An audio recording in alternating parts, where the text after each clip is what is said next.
Vincular, and I look after operations and business strategy at Vincular. I will be the moderator for this webinar. To check, I hope I am audible and the screen is visible. So if you can just give some confirmations, that will be great. We are good to proceed then. Okay, so we have confirmations. Thank you so much. So I start with welcoming and thanking everyone for giving Vincular your valuable time and opportunity to deliver this session to you. We hope that this webinar brings much needed insights and understanding about India Telecom certification. We will try and cover all the topics in next 50 minutes from now on. We have allotted 10 minutes of time for the Q&A session depending on the situation. Please share your question on the Q&A window. All participants' microphones are muted during the session. However, we encourage all the participants to put forth their questions during the session in the Q&A box. You may find it on the top as a dialog box. We are also broadcasting this webinar on Vincular's YouTube channel live. Next slide, please. So let me warm up the session by introducing Vincular to the esteemed audience. So Vincular is a product regulatory analyst for the global OEMs. Our technical and regulatory understanding and the breadth of business experience has helped global and domestic players to explore the opportunities in the Indian market. Vincular is also a member of various industry associations like MATE, CII, etc., and represents the interests of our clients at the IT Manufacturers Premium Association. We work closely with regulatory bodies and government authorities to mitigate challenges in the acceptance of the new regulations. Now, we shall be quickly moving on the list of topics. So we can go to the next slide, please, which we are going to be covered in today's session. The very first and interesting topic is upcoming ComSec Scheme, which is a mandatory testing and certification of telecom products with respect to security requirements from NCCS. In this session, you will get to know about the scheme, process, involved testing and its requirements. The second segment is going to be covering the Trusted Telecom Approvals with its insights, which is a check for the benefit of TSPs to know the source of the product and services company in the interest of country's security. The next section is going to be covering our MTCTE certification updates, covering difference between GCS and SCS, few exemptions granted recently, and important topics and updates about MTCTE. The last segment we have kept for question and answer round. So Q&A round has been segregated in two parts to make the session more interactive and engaging. Next slide, please. So allow me to introduce our very special guest speaker panel.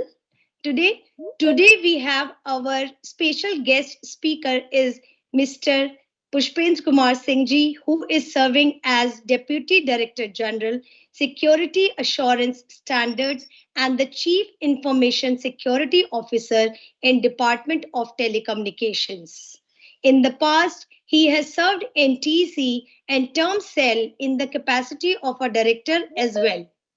Mr. P.K Singh ji comes with a vast experience in the telecom domain and has worked in formulation of technical specifications for various telecom products and its network elements, testing and evaluating them against laid down specifications and international standards. Telecommunication security is one of his key areas of expertise. He has excellent experience in digital financial transaction security. It is a great honor for us, sir, to have you as a part of the guest speaker panel today. So I, along with my colleagues and industry colleagues, welcome you. We look forward to hear your valuable insights in the ComSec scheme. So welcome, sir. Yeah. Thank you, Priya. Thank you, sir. Next, we have in our special guest speakers panel is Mr. N.K Gupta ji, who is a part of our team of industry veterans. He has worked in various capacities in different units of DOT, TC, BSNL, MTNL before retiring as Director CFA from the BSNL board. He has also served as DDG IT in TC, where he was responsible for framing in specifications for the Indian telecom regulations around IT and IT-related products. As a senior member of the industry, he has seen the regulatory compliance space around telecom products in India grow and expand. Sir, it is always good to have you in such forums. And as always, we look forward to have informative insights and multi-directional understanding on these telecom certifications and approvals. So welcome, sir. Next, we have Mr. Kalyan Raman Sheshadri, who is industry veteran and senior security executive, having an experience of leading and strategizing cybersecurity initiatives in areas like managed service provider space and information risk management. He is also a founder of Shreyas Cybersecurity Services Private Limited, which is exclusively focusing on cybersecurity services. Moving on to our other speakers to this event are going to be our core TC team members, Pragati Bhojak, Sneha Bish, and Devesh Pathak, covering all the enlisted topics earlier. They are the ones who assess and assist on all telecom inquiries which come to Vincular. Many of you must have already had interactions with them in the past. So welcome team, and thank you for the part of speakers panel today. With this, I invite our very first speaker, Ms. Pragati Bhojak, to deliver the very first segment of this webinar, that is ComSec Scheme. So over to you, Pragati.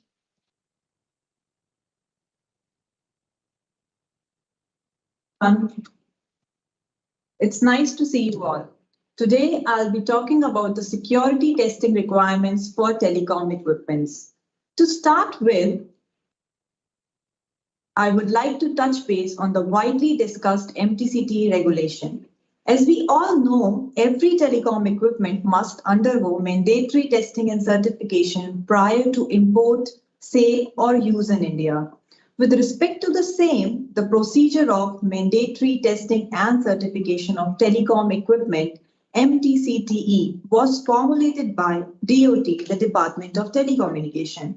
This scheme is in effect since 2019 and is rolled out in phase-wise manner. At present, 4 phases has been released, where phase 1 has been mandatory since October 2019 and phase 2 came into action since October 2020. Whereas phase 3 and phase 4 will get mandatory from July 2023.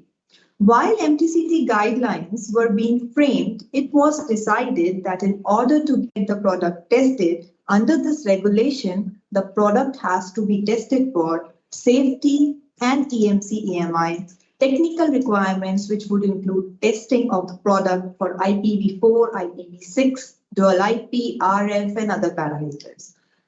And the 4th one was security testing requirements. At present, the MTCT certification is issued on the basis of EMC, safety, and technical reports only. The security testing guidelines, on the other hand, are still under the development phase. The DOT ideated to implement the mandatory testing and certification with respect to security requirements through a scheme titled Communication Security Certification Scheme, which is abbreviated as ComSec. Next slide. Further, the responsibility of implementation of this ComSec scheme was given to NCCS, You might have heard of this term before. NCCS stands for National Center of Communication Security. This is a center under development of telecommunication that is vested with the responsibility of developing security standards and its implementation in the country. The NCCS aims towards the development of testing and certification ecosystem.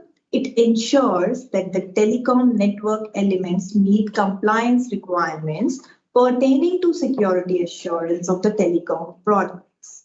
Now, moving on to the next slide,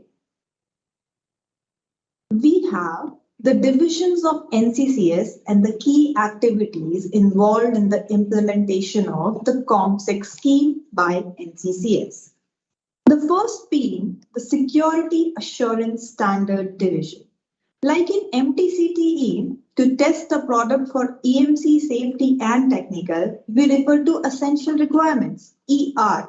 In a similar manner, Security Testing NCCS has developed IT SARS, that is Indian Telecom Security Assurance Requirements.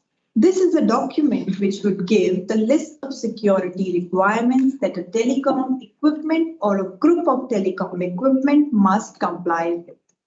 This division is responsible for developing IT SARS, test procedures, identification of security tools, and managing the security assurance standard facility. The second being Security Lab Recognition or Designation Division. The testing of telecom products under ComSec Scheme have to be carried in NCCS recognized labs called TSTL, that is Telecom Security Testing Laboratories. These labs will have the capability to test the telecom equipment for conformance to IT SARS. It is also similar to what is there in the MTCTE testing process. There we have TEC designated labs, which are called CAB. Here we have NCCS designated labs, which are called TSTLs. This division is responsible for notifying TSTL designation mechanism along with the requirement to be met by TSTL, conducting all activities associated with the designation of TSTL and designate TSTL by issuing the certificate. The third being Security Certification and Headquarters Division. This division is responsible for issuing security certificate for successfully tested telecom equipment. The work will include evaluation of the test report from security labs and issuing security certification based on the test performed by the designated lab against the IT SARS by NCCS. Next slide. Moving on to the next slide, I would summarize the flow of security certification. As indicated previously, security certification process broadly consists of two parts. First, testing of the product against applicable IT SARS, followed by evaluation of the test results for ensuring conformance of these reports. The first step being registration of the applicant and submission of application form, along with the BOM approval through the MTCTE portal. The registration of the applicant and BOM approval is similar to that of MTCTE certification.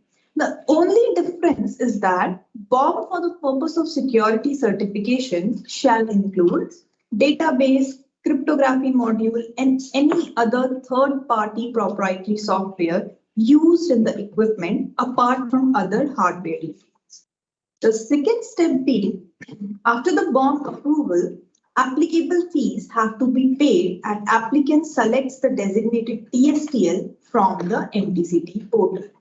The TSTL lab accepts the request and initiates the testing. The Security Certification Division then appoints a validator for technical oversight of the testing carried out in the TSTL. Post completion of testing, the reports are uploaded in the portal, which will further be evaluated for compliance against the applicable IT SAR by NCCS. If the equipment is found compliant with all the applicable IT SAR, it will be certified to the effect within 4 to 8 weeks from the date of submission of the complete test results, depending upon the complexity of the equipment. Now, moving on to the next slide. At present, there are 26 IT SARs as visible on the screen, which have been framed and approved. These IT SARs can be downloaded from the NCCS portal. The NCCS is continuously working towards the development and implementation of this ComSec scheme, and there are 5 other IT SARs which are under finalization, or we can say are under preparation. Before ending the topic there, a few important points which I would like to bring to everyone's attention here are: it is projected that voluntary certification for few products will be implemented from 1st July 2023. The security testing under the scheme shall be done only in designated TSTLs, and equipment, module or components are not covered under the scheme. The last being, the process of certificate modification is also available in the event of software patch, bug fixes or any other update. That was all about security testing, its ComSec scheme, NCCS and TSTLs. Thank you for hearing me out. It's a pleasure being with you today. As everyone must be anxiously waiting for the next topic, I would request Priyanka to take over from here. Thank you. Thank you so much, Pragati, for the informative presentation about the much curious and hot topic these days. I hope this must have given much more needed depth to the understanding of our audience. So continuing to our first segment, hereby I would like to welcome Mr. P.K Singh ji to deliver few words on the scheme and share his valuable and informative experiences. So P.K Singh sir, over to you.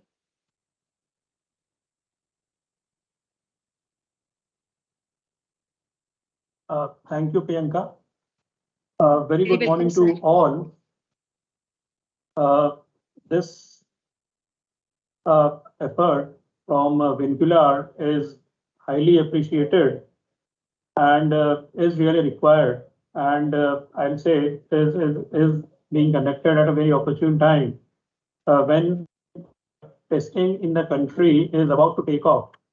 And all of us know that the telecom networks, they are basically at the act as a backbone for all the critical sectors working seamlessly and without any disruption. So in order to allow and in order to continue the telecom networks providing services to various other sectors in a seamless manner without any break, etc., there is a need for ensuring the availability of the network at all times. And to ensure the availability, we basically need to ensure that the telecom network elements which go into the making of the telecom network are free from any vulnerability. And when I say they are free from any vulnerability, it is primarily to the purpose that these vulnerabilities should not be available in the network element, and if they are available, then it basically makes the network element exploitable by the malicious actors who may be sitting within the country or who may be sitting beyond the territorial borders of the country. So we need to ensure that these type of vulnerabilities are not there in the network element. So this is the first part. And basically, when we say that the vulnerabilities are not available in the network before the actual testing happens, we need to define exactly how a particular facility, how a particular functionality is going to be implemented, what precautions are going to be taken care in doing the coding of a particular functionality, etc. So those things are basically covered under the ITSAR requirements, the Indian Telecom Security Assurance requirements. So that is as part of the standardization part. The next part is, once we have defined the standards, then the equipment manufacturers, they basically have to take up those ITSARs and implement the product in compliance to the ITSARs. That is the second part of the security chain. The third part is once it has been produced, once the product has been produced, then there is a need of certifying that the product really complies with the ITSAR requirement or the product complies with what the equipment manufacturer is claiming it to be. So there the testing is coming into place. Now, once the testing has been done, then the reports are being produced, and on the basis of the reports, there has to be some organization which will provide the certificates. And in our case, the Telecom Engineering Center has been given the responsibility of certifying the equipment on the basis of the reports which have been generated by the test labs. Now, the next part of ensuring the security is equipment has been produced, it has been tested, it has been certified. Now the equipment goes into a live network. And it is the live network where the actual services are being provided to the customers, the actual traffic is exchanged, the communication happens, and the contribution to the economy and other day-to-day activities, etc. happens. And in doing so, the telecom service providers, they keep on changing the configurations of the network elements. And when they are doing it, it is quite possible that in changing the configurations, in doing the configurations and reconfigurations, so as to provide the services to the customers and to other sectors, certain vulnerabilities might get exposed. Now, in order to plug those vulnerabilities which get exposed due to the configurations and reconfigurations, there is a need of doing a security audit of the network while it is being used for providing the services. So this is the fifth part of ensuring the supply chain. And in doing the security audit, we basically look for the accidental or knowingly activating the certain features, certain functionalities which have certain weaknesses in them, so that those weaknesses, if made available, made known to the actors, they would be exploited. So there is a need to plug those generated or newly detected vulnerabilities. And that is part of the audit. And whatever are the findings of the audit, those findings are basically given back to the ITSAR producing organizations or the essential requirement producing organizations, that is the Telecom Engineering Center and the National Center for Communication Security, thus closing the loop for the security testing, certification, audit, and the other related activities. So that is basically a process which is to be followed for ensuring the security of a particular network element.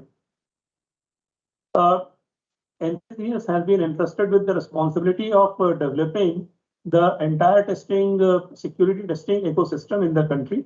The testing ecosystem is currently being developed under the MTCT framework, and under the MTCT framework itself, for taking care of the security requirements and security testing and certification, the ComSec scheme has been approved and is being rolled out by NCCS. So as has been captured in the presentation, there are 26 standards which are available, and NCCS has floated the idea of getting accreditation to the security testing laboratories within the country. They have certain applications with them. Once we are able to recognize and approve few of the test labs, we are basically going to launch the telecom security testing within the country. Till now, we were accepting the certificates provided by international bodies, but under MTCT, the testing within the country is mandatory, and it is that which is going to be mandated for security testing also. And as has been indicated in the presentation earlier, that 1st July 2023 is the third phase of MTCT, and with this third phase of MTCT, the security testing also would be covered, because there is no difference in the security testing or the testing against the 4 other parameters. In fact, in the presentation, they were indicated that 4 parameters are there for testing under MTCT. In fact, security testing is the fifth parameter. The fourth parameter being the regulatory and other requirements which the government of India specifies from time to time. So under MTCT, the testing is to be conducted against 5 parameters: the EMI, EMC, the safety, the technical, regulatory and other requirements, and the fifth is the security. So NCCS is responsible for developing the test ecosystem for security testing and certification. And they have labs available in Bangalore, which can be visited by potential applicants to make themselves aware what type of equipments are required to be deployed and how certain parameters, certain security requirements gets tested. So those labs are available for the applicants, and if required, the applicants can have discussions with the NCCS officers, and the NCCS officers would be willing to clarify any doubt which the potential applicant might have. And in order to facilitate a seamless and end-to-end testing from DOT, the portal has been launched by TEC, which is available at mtct.tec.gov.in. So this portal currently has the requirement for doing the testing and certification against the 4 parameters, the 5th parameter being the security. So a portal is being developed by NCCS, which will get integrated with the MTCT portal. And this integration will provide the applicant a single user interface to DOT's portal to take care of all the security testing requirements. And once the portal is up and running, then the experience by the users would also be, I'll say, the portal will provide user-friendly interfaces. It will provide all information, including the availability of the essential requirements and the availability of the SARS. It will also provide the information about the test labs available. It will also provide the information about the various administrative charges which the TEC and NCCS are going to charge for. And a whole lot of information would be made available so that the applicants are not required to go and visit place to place. In fact, it will also list out the testing procedures and tools which can be made use by the applicant before they submit the application onto the portal, so that there are no failures while the application has been submitted, because once equipment is submitted and it fails, then some time is allotted for resubmission. So that resubmission, in order to avoid that resubmission, it is always better that you take the entire information which is available, run the test, etc. on your own, and then submit the application. So with this, I'm looking for a question and answer session. With this, I basically come to my end of the information sharing. Thank you, and thank you for providing me an opportunity to share my views on the security testing. Once again, thank you. Over to you, Priyanka. Thank you, sir. Thank you so much for sharing your thoughts and giving your perspective to our audience today. And having network being very essential part of our daily routine now, security is certainly very important aspect in the interest of our data as well as country's security. So thank you once again. Now moving on, before to question and answer round, sir, we have our another guest speaker today, Mr. Kalyan. So I would like to invite Mr. Kalyan to understand to make our audience understand the cybersecurity standards requirements and its key areas across the globe. Thank you, Mr. Kalyan, and welcome. Over to you. Yeah, thank you. So if we can move to the next slide, please. So I just want to give a small backdrop before we get into this topic. As you know, there is a rapid digitalization as well as transformation across the world. India is no different, right? And what has this done in terms of in the environment, its impact, right? So you could see new technologies coming in, and it's also led to huge infrastructure, digital infrastructure created along with it, new services and application coming into the limelight, right? So what really has happened is this has increased the threat surface, which any organization or any countries have to look forward to protect, right? Because now most of the businesses is happening through this environment and landscape, which I just mentioned, right? So with the increased threat landscape, the attacks across the world is increasing, and cyber criminals are using this opportunity to monetize it and to impact the services which are provided to citizens across the world, right? And so what is that governments and regulators are doing? First, they are working with the industry, with various bodies, trying to evolve new standards, right? And the device manufacturer and application service provider in the spaces are able to work with them and then understand why there is a concern. And then as they're developing new products and services, as well as any existing products they would have, they are going through those respective first seeing if they are complying to the standards, and then they are working with the respective agencies across the world to make sure their products and services and technologies do align with it and they get those things addressed. And one other angle is it is not just at the time of the product, new product or service which are released in the market, right? And as you know, the security is not a constant thing, right? It keeps changing based on the new threats, and there are various software components which are used in various products. These products as they are developed, so there could be some, as I say, supply chain related issues, meaning the product had taken a lot of components, even open source components, when it was developed. And even though the product directly may not have a set of vulnerabilities, there are some underlying components which has developed that vulnerabilities. And then to address that, the main product or services have to be enhanced, and so that those issues are remediated during the life cycle of the product as well. So.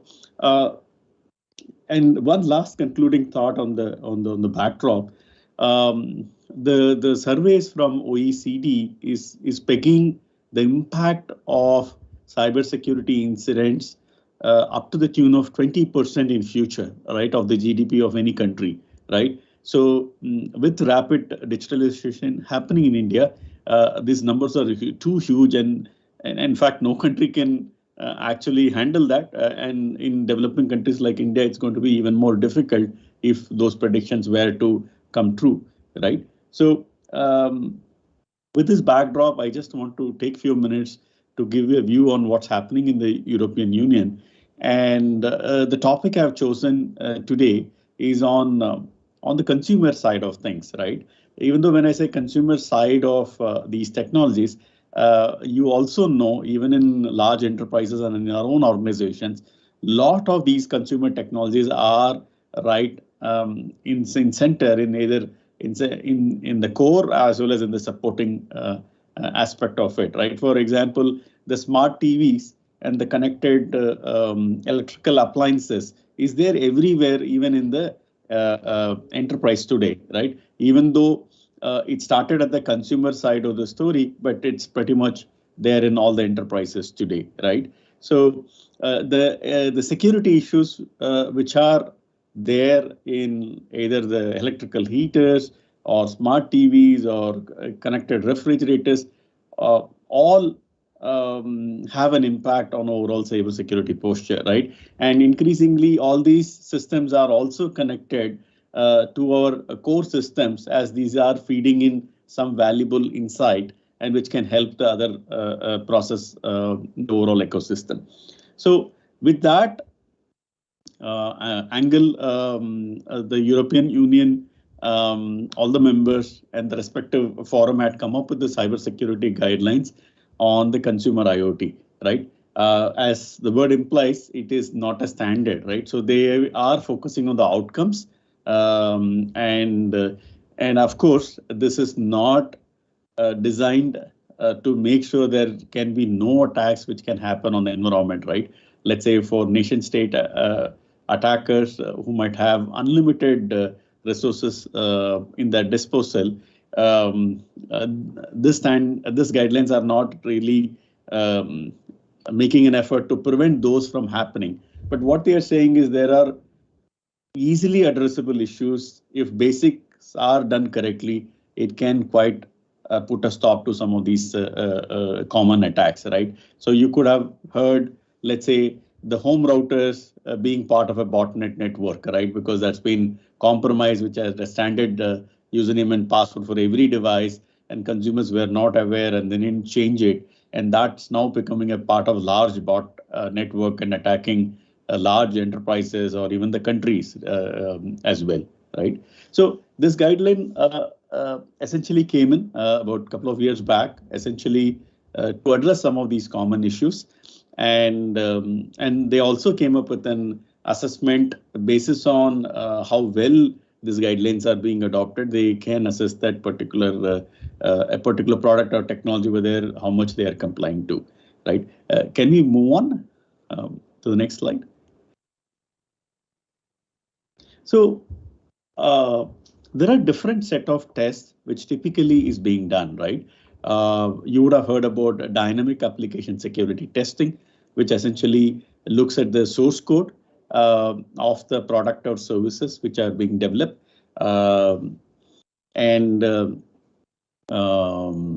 Sorry, I meant static application security testing. And then there is something called as dynamic application security testing. And it's more like a black box testing. Now that, let's say, the tester is presented with an application, what can be exploited through those known interfaces, right?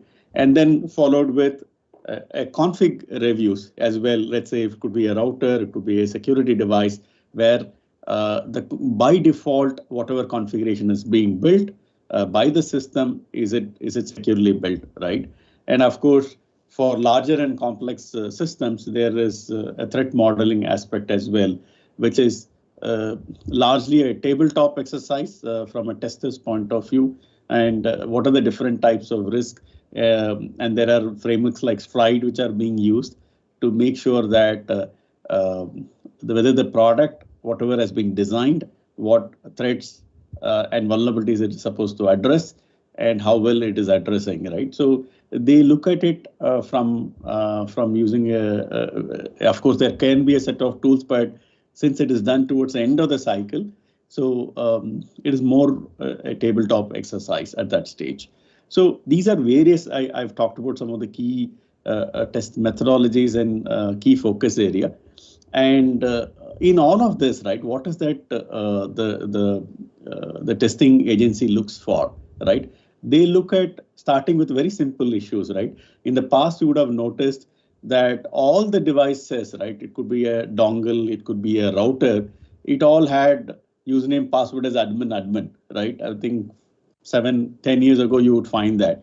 But slowly you start to see that almost every of these consumer technologies today are coming up with a username. Username could be still common. The passwords are uniquely generated for every device, right? So that is something which you are already seeing the manufacturers across the world are looking at. And in case of authentication, one more example, if I can give, it's around what kind of validation which happens, right? What kind of cryptographic, let's say if authentication happens over the network, what kind of cryptographic protocols are used, and whether those are, the cryptographic protocols used are all the best in class available, right, in terms of performance, and if there are any known vulnerabilities in that, right?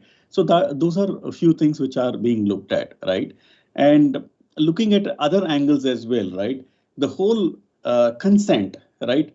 Many of the devices collects a lot of data, right? Let's say right at the time of initialization, the device does inform, or the service associated with this, whether they are informing what's being collected from the user side of it, and what is that they do with that information, where is it stored, whether it is stored in the country, outside the country, right? And whether it can be used to identify an individual, right? To that extent, from a data security and protection perspective, it's being looked at, right? There could be situations where the data is stored outside, but then that has to be extremely and clearly known even before the user is actually signing up to use the product and services. The users are concerned. The privacy is a big area of focus across the world and even in India. So the users have a right to know about it. And in case they decide that they don't want to leave the data with the particular OEM, the ability to remove the data, right? Ask for their data to be deleted because they are no longer going to use the product and services, and they would want to remove themselves from using those services.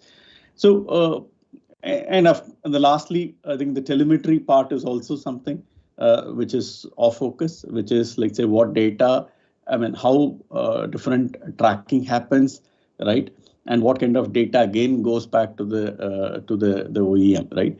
So largely these things are being looked at in this guidelines, right? And similarly in other areas also, I just took the consumer side of technology just to give that perspective, but then across the world there are different standards which are being developed as we speak, and some of them in some of the countries has been already progressed. They're looking at technologies used in the critical infrastructure, managed service provider space, right? As well as in the enterprise side of the story, right? So there are different standards which have come up, right? And some of it, I think our previous speakers did speak about these technologies and the standards, even in India, which is already there, and it's bound to expand, right?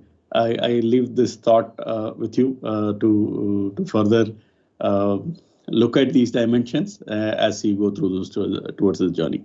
Thank you. Back to you, Priyanka.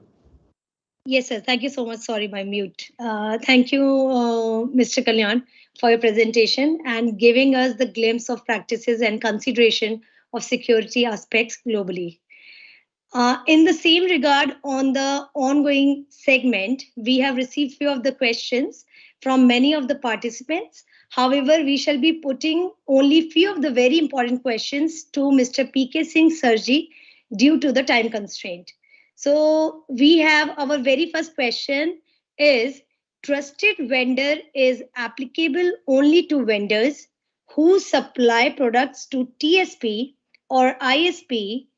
Can we consider that NCCS will be a platform to enter Indian market for suppliers who are not supplying to TSP or ISPs? So, sir, we would like to address this question.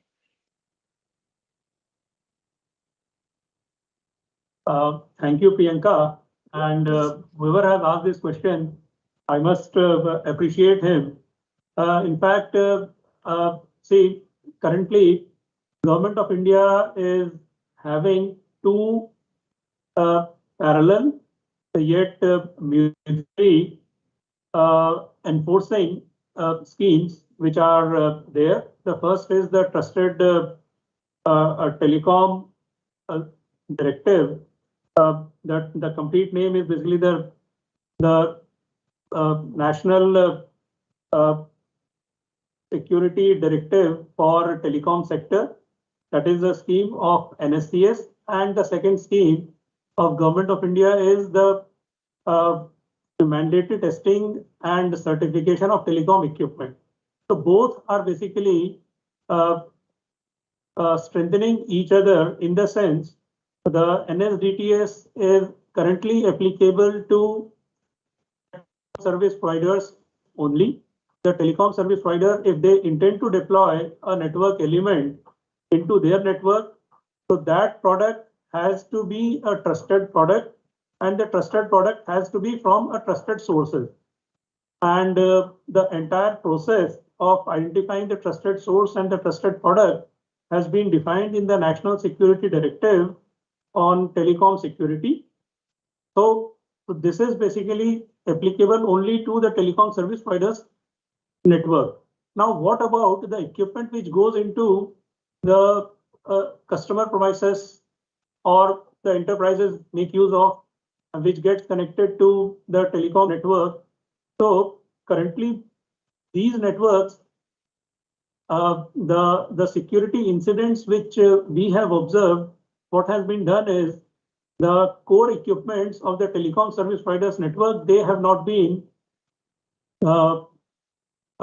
intruded into, but it is the customer premises equipment, the enterprise equipments, which are under attack, which are basically being accessed in an unauthorized manner. The softwares or the malwares are being loaded, and it is these malwares which aid and which assist the malicious actors in fulfilling their requirements. So who is going to take care of these equipments which gets connected to the telecom service providers network? And it is here that the scope of MTCTE should be recognized as a very important scope.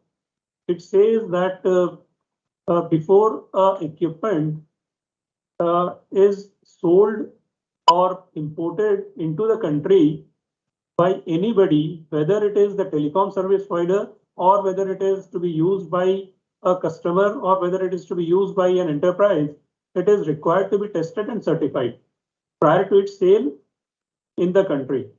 So the scope of MTCT, it not only expands or covers the telecom service providers network, but it also covers the equipment which gets connected to the telecom service providers network. So the testing and certification is one aspect, then identifying the trusted source and the trusted product, that takes care of the supply chain. So both are basically supplementing each other's effort and will continue supplementing each other's efforts. That's all from my side. Any other question? I'll be happy to answer that. Thank you. Yeah, thank you so much, sir. Thank you for addressing the question. And we hope that this has answered to our audience. Moving on to the next question, which has already been addressed in your talk time. So the question is, anyway, I read it out. Referring to the process of certification we discussed, please let us know if ComSec is going to be integrated with MTCT or will it be running as a parallel regulation due to the differences in series formulation and bomb preparation under both the schemes. So you have already mentioned stating that it will be integrated with the existing MTCT certification portal, which I see that going to be a relaxation for the industry because going to different portals is anyways a tedious job, maintaining all the requirements. Moving on to our next question is, sir, do we have any family guidelines for NCCS ComSec scheme? Pardon, I couldn't get your question. Do we have? Sir, like for any certification, we have observed or there is a trend that the sort of relaxation has been granted where in one series or in any series, any applicant can cover multiple models or variants. So do we also have any family guidelines when any applicant will be proceeding for NCCS ComSec? Okay. Yes. Okay. Yeah. Yes. See, yeah, a very good question. See, the testing which is going to be performed for security is basically going to be a version-based testing. So if that software version or software release is made use of in, let's say, in multiple type of products, all that gets covered. So we are basically going to do the testing of the particular software version or a release, and that release can be made use in various products, just like a family of product on the basis of the hardware. that we have n number of cards having all possible configurations of interfaces. If that largest configuration is tested, then any smaller configuration of that particular bill of material is already considered as tested under MTCT. So same thing is applicable for doing the security testing for the software release. Okay, sir. Noted. Thank you. Thank you, sir. Thank you for addressing these questions. Here, our first round of Q&A gets over. And so we hope, and as the time passes by, there will be more folds which will help this regulation taking new shape for industry to adapt and welcome this with full participation. So thank you so much, sir. Thank you. Here, our first segment gets over. Priyanka, just a minute. Yes, Gurpreet. So, PK sir and NK sir ji, आपके लिए बहुत-बहुत धन्यवाद for taking out time and from your busy schedule. So we understand that you have to catch up with other important things. So thanks for your time, and it has been really good for the entire audience and us. And I would just like to also tell everybody that this has been recorded, available on YouTube. Whoever has missed, joined late, can catch back with all the discussions those have happened in this webinar. And thank you, sir, for your time. And if you want, may please proceed. Thank you. Thank you, Balbir. Thank you, sir. It was an honor to have you on the panel today. Yes. So moving on, we have our second segment about trusted telecom products and source, for which I would like to invite Sneha Bisht. So over to you, Sneha. Thank you, Priyanka, and hello to all the participants. The topic that I'm going to talk about is the much discussed Trusted Telecom Regulation by NCSC. So I'm sure most of us are aware that Trusted Telecom is a concurrent regulation to MTCTE in relation to telecom products. However, it is more focused on building a secure telecom infrastructure for India's digital economy. For a much better context and understanding, I will start off with how this regulation came into being. Right. So in a developing country like India, provision of telecom services related to voice, video, and data is a licensed telecom activity, and only DoT licensed telecom service providers, which are better known as TSPs, ISPs, and telcos, are allowed to commercially sell it to entities and end customers. For this, TSPs and ISPs like Tata, Bharti Airtel, Vodafone Idea, or any small-scale operator take relevant telecom license from DoT, and they are bound to comply with the technical and commercial conditions that are laid down by the authority in the licensing conditions. Now, like I said, India is a developing nation. And in the last decade, we have experienced a lot of boom in the telecom market. We have experienced an increase in the number of subscriber base, introduction of OTT services and platforms to the rural populace, and penetration of telecom services to the rural populace of the country. So with the advent of technologies like 5G, IoT, and machine-to-machine communication, the threat and the range of possible offensive measures by hackers using Indian telecom network has also continued to increase. And the security concerns resulting from a telecom network with this boom in the Indian telecom market will also continue to increase quantitatively.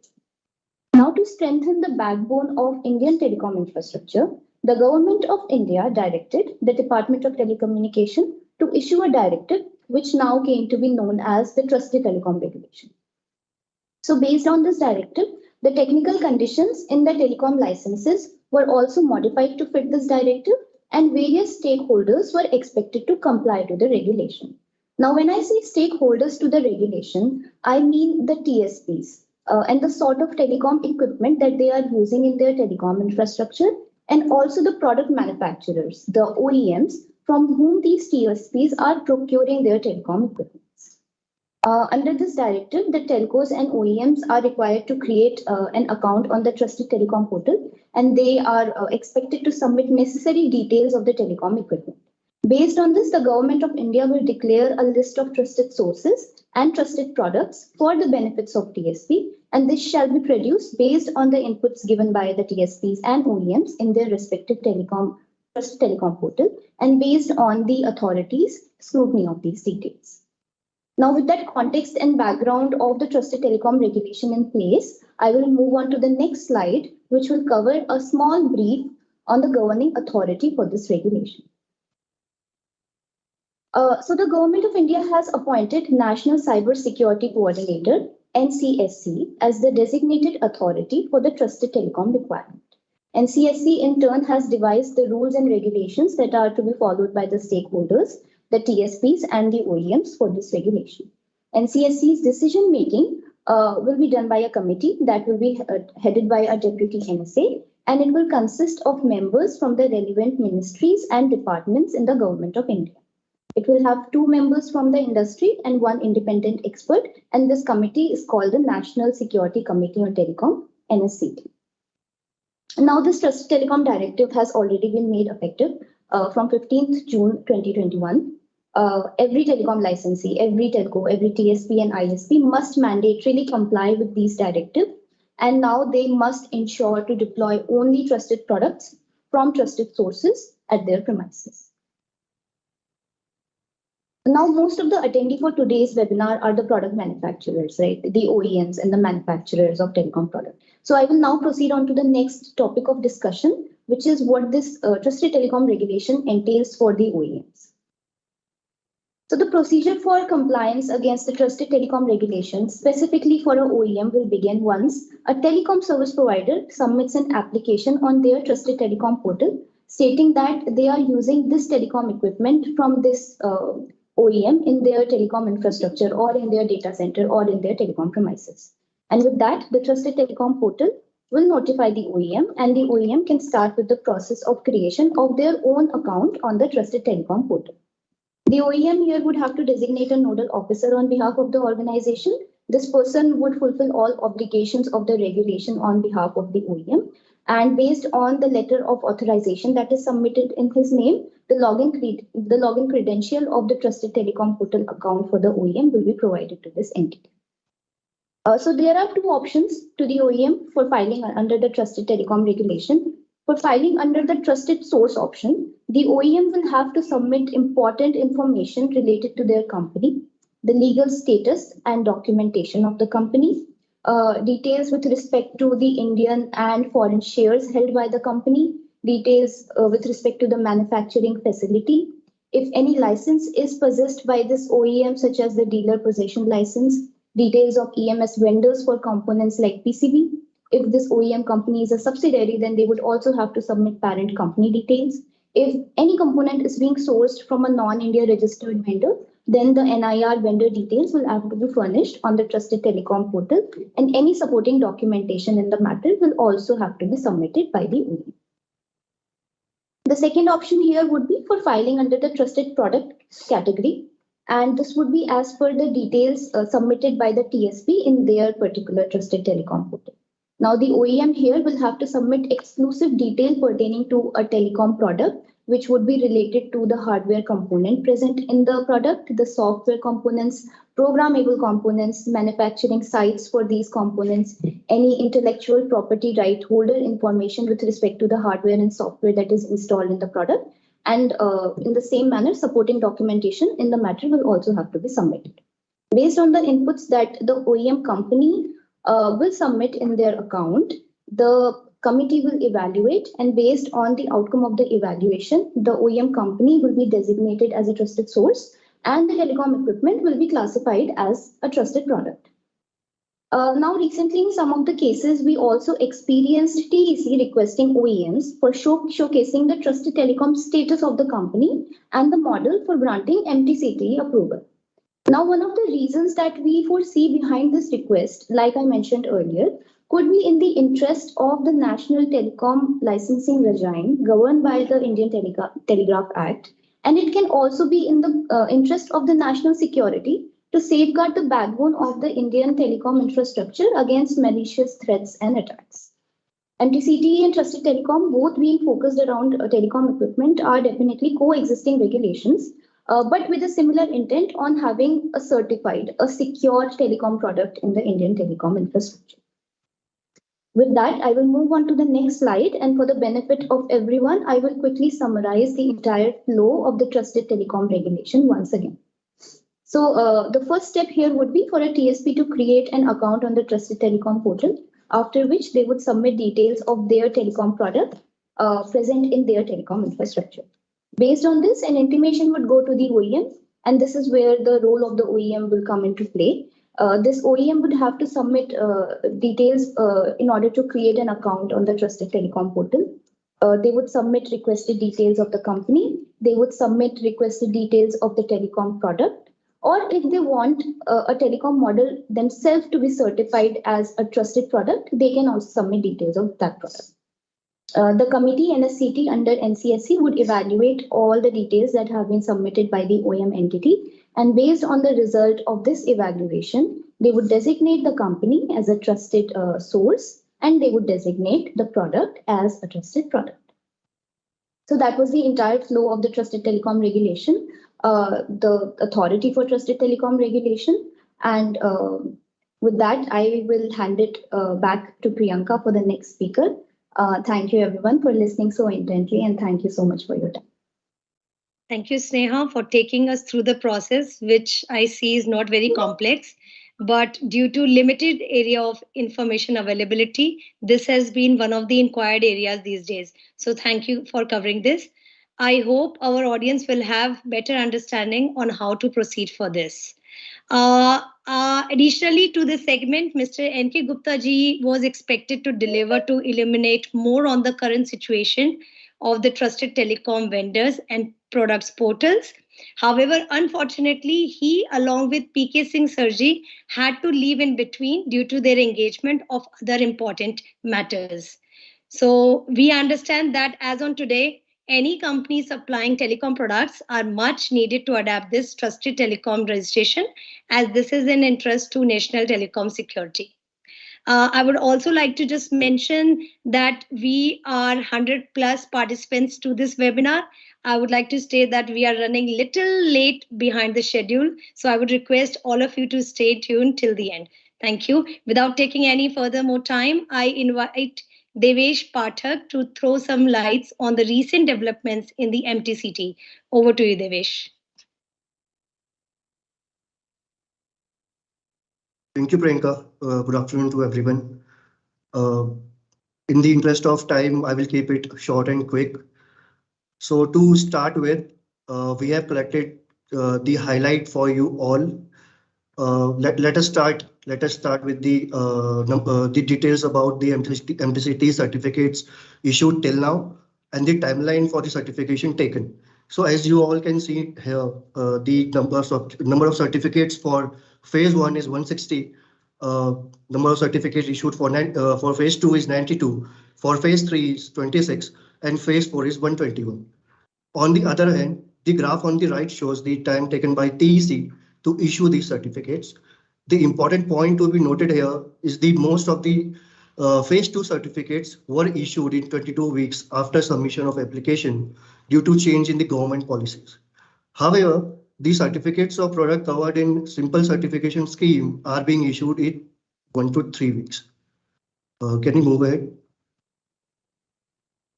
So it is evident that average certification timeline for products under GCS scheme is on higher side as compared to simple certification scheme. Hence, with the intent of simplifying the certification procedure, TEC decided to move 7 product categories from GCS to SS scheme. As you can see on your screen, there are total 7 product categories. These changes will be applicable from 1st Jan 2023, and application submitted before the date shall be considered under GCS scheme only. Next slide, please. Now let us talk about the differences between GCS and SCS. So there are 3 points we will discuss upon. First is submission of reports. Reports will be submitted for both the schemes. However, reports will not be evaluated in SCS scheme. The next point is certification timeline. So certification timeline for GCS scheme is 4 to 8 weeks, but for the SES scheme, it has been reduced to within 15 working days. Last point is government fees. So in the GCS certification scheme, the government fees is on higher side, but on the other side, SCS have the lesser government fees, which includes only administrative fees. Next slide, please. So now let us dive into the latest exemptions issued by TEC. The first is the important exemption given by TEC, that is end of life or end of sale. So this was among the important update which was pending from longer period of time. This notification covers all the products that has reached end of life or end of sales before 1st July 2023, but manufacturer is still bound by the warranty replacement policy with the customer. In this case, these type of products are exempted from MTCTE certification. The details of such products have to be shared with TEC before the date. Next is the ECR. So due to unavailability of testing infrastructure, TEC have granted the exemption on the ECR parameter as well. So earlier the date was 1st December 2023, but now they have extended the date to 6 months ahead. Now the latest date is 1st July 2023. The next one is technical protocols. So some protocols like 200G optical, 400G optical, and the common protocols like tunneling. So these protocols have also been exempted by TEC. Can you please move it? Yeah. So I believe that this is very interesting topic to discuss upon. The latest proposed products covered under Phase 5 are base station for cellular network, 5G core, hypervisor, and CMSI. The Phase 5 is still under discussion. There is no official notification as well from TEC as of now, but we will keep you all posted and we will let you know if such things happen. Next slide. So since we have received the questions regarding the modification and surveillance, we have covered this topic here as well. So let us go through this topic one by one. First is certificate modification. There can be instances where information has to be updated or revised after certificate have been issued. To resolve the issue, TEC have given this type of certificate modification. So first one is administrative modification. This option have to be opted in order to change the applicant's or OEM name or address. Next one is technical modification. This includes software version change, hardware version change, interface addition, deletion, modification in BOM. Please take a note that if compliance of the product due to any modification, addition or deletion gets affected, entire certification process has to be repeated. So this is the main point that you should note down. The next one is surveillance. So as we all will agree that the process of surveillance strengthens the compliance mechanism and allows regulator to monitor if the guidelines established are being followed or not. TEC have created the provision of surveillance of product under MTCT scheme and have documented in the MTCT procedure version 2.1 as well. So that's all from my side. Thank you for your patience. It was my pleasure to speak in front of you. Have a nice day. Over to you, Priyanka. Thank you, Devesh, for giving insights on what is expected next in the MTCT certification. And it is always good to have exemptions as it encourages industry to adapt and welcome more of any regulation. So now moving on to our second round of Q&A about and around MTCT. So we have our very first question is, what is the process to add any PSU or revise hardware or software version in BOM after TC certification is issued? So I would request Devesh to address this question, please. Yeah, sure. So we have covered this question already in the modification section, but let me put it again. So as per our knowledge, change in the PSU will surely affect the IMC and safety compliance of the product. In this case, applicant have to submit the report along with the revised BOM to TEC. Further, government fees is also applicable as per the product fees category applicable on particular product. So next is change of hardware or software version in the BOM. If hardware or software version change affect the compliance of the product, then this certification process have to be repeated again. But if hardware or software version is not affecting the compliance, then retesting is not required. Okay, thank you, Devesh. Thank you for addressing the question. For next question, I would like to invite Pragati. The next question is, could we use ILEC test reports for MTCT certificates until 1st July 2023? Thank you, Priyanka. Yes, ILAC test reports can be used for technical parameters in MTCT certification. However, the exemption is provided to only few products from phase 3 and phase 4. Thank you. Okay, thank you. This answers the question well. For the next question, I would invite Sneha. Are 5G base stations covered in TC phase 3? So that is a very regular question we are being asked. Yes, over to you, Sneha.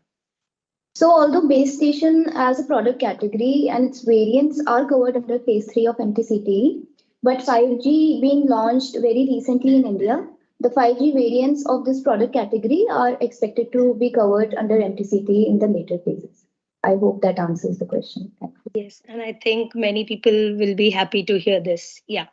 So for the next question, again, I would invite Devesh. What are the guidelines to categorize a product as highly specialized equipment? So HSE guidelines are not yet in place. However, as per our conversation with the TEC officials, it is under process. Okay. Thank you, Devesh. For next question, I would like to invite Pragati. Are MTCT certificates accepted internationally? Thank you, Priyanka. Every country or region has its specific regulatory requirement and provision for MTCT certificate being accepted for any other country is not there. However, the test reports which are used at the time of application submission for MTCT are issued from NABL accredited labs. So as NABL is an ILAC signatory, the reports issued by NABL accredited labs is equivalent to the reports issued by any other ILAC accredited test labs and can be used for international certification. Okay, thank you. Thank you, Pragati. For next question, Sneha, if you can help us answering this question. If a medical device transferring patient clinical data to a cloud server for patient analysis and clinical compliance, does it require any kind of registration under MTCT? Also, does it require any other approval from the telecom department? So this is very interesting question, I believe, covering our medical clients. Yeah. Thank you, Priyanka. Yeah, so I would actually see this in the perspective that as per TEC, any product that is connected or even has the capability of being connected to the Indian telecom network is obliged to be covered under MTCTE. Now, specifically to a medical product that has the capability of connecting to the telecom infrastructure, we would actually have to check the specifications and the datasheet of the product. And pertaining to that specific product, we would have to check how the telecom infrastructure and telecom connectivity is coming into perspective. And based on that, we will have to assess it for the applicability under MTCT. So I would request whoever has asked this question to share the data sheets and specifications of the product with us so that we can come back to you with a more tailored answer. Thank you. Thank you, Sneha. Thank you. So we have come to our last question to this segment. And I would request Devesh to address this question. Does the regulation implement on products imported before the mandatory date of certifications? No, MTCT scheme will not be applicable if products are imported before the mandatory date. However, I just want to point out that the date of dispatch of consignment of telecom equipment from foreign port shall be treated as a date of import of respective consignment of telecom equipment for MTCTE purpose. Okay, thank you. I believe that this answers the question. So thank you, team, for addressing these questions. We hope that this has helped our participants and has added some values to their understanding. Thank you. So now I would like to invite our CEO, Mr. Balbir Singh Bora, to conclude today's session and deliver our vote of thanks to our eminent guest speakers and participants. Over to you, Mr. Balbir. Thank you, all the participants, which has been a huge number, about 100. That's really nice, and I think it's a great opportunity for all these participants to know more and hear from the eminent guests, like Mr. N.K Singh, who is the DDG-Security Assurance and is responsible for making NCCS IT SARS. And he also did answer some of the questions which were, pretty much, important with respect to integration of NCCS certification and MTCTE, which I definitely see as yet to be seen, yet to be really worked out as things move on, because the kind of guidelines with respect to the grouping are not very much aligned. So I think there will be something that will be coming out of this, but at least it was good to hear the intent from the officer that they plan to see this as an integrated portal. Also, the other question with respect to the trusted telecom vendor and whether NCCS would be allowing a lot of other vendors to do business in India, which also was not very clearly answered as I see. But definitely we see, by these officials participating in these seminars and appreciating that, Vincular doing a good job of spreading this knowledge to the worldwide, the industry. And I think it is at least a good start. We definitely will get answers to more questions and the unanswered questions or partially answered questions in the time to come. And I would also like to thank Mr. N.K Gupta, whose presence was also there in the webinar. Thanks to Kalyan, giving the perspective on security testing and your experience working on the EU standards and giving a detailed understanding about the testing of telecom equipment and the impacts to the entire community and the telecom network. Thank you to the Vincular team, all the speakers and others. And I would like to thank again all the participants to make this event successful. I would also like to announce that this webinar, all for those who joined late, can see it in the Vincular YouTube channel, and a lot of other questions which have been put forward to us.